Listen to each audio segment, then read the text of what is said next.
સ્વાગત છે તમારું આજના બ્લોગમાં. અને આજે અમે પાછા બનાવ્યા છે ઢોસા. એવું આજે મિલનભાઈ લાવ્યા છે, એવું મેં બનાવ્યું નથી. જો તુષારે રોટીમાં ઢોસો નાખી દીધો છે. ત્યાં લગીનમાં એ ઉઠલાવે ત્યાં લગીનમાં હું તમને બધું બતાવી દઉં. જુઓ જો 1 મિનિટ, તો દૂધ હતું. આ બની ગઈ છે મારી સૂકી ભાજી છે.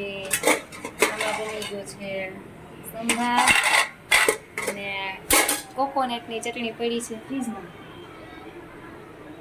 તો ચાલો જેને ઢોસા ખાવા હોય ના જે આ ઉઠલાવાળું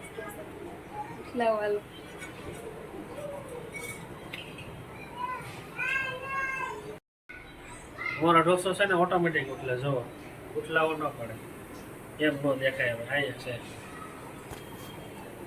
દેખાણો ફ્રેન્ડ્સ. સેફ આવી ગયા છે, સેફ તુષાર. ट्रिक है वो हम नहीं बताते हैं किसी को, वरना सब लोग कैसे कर लेते हैं। हेलो, ચાલો જેને ઢોસા ભાવતા હોય મિત્રો કોમેન્ટ કરજો મિત્રો, જેને ઢોસા ભાવતા હોય. મળીએ આવતા બ્લોગમાં.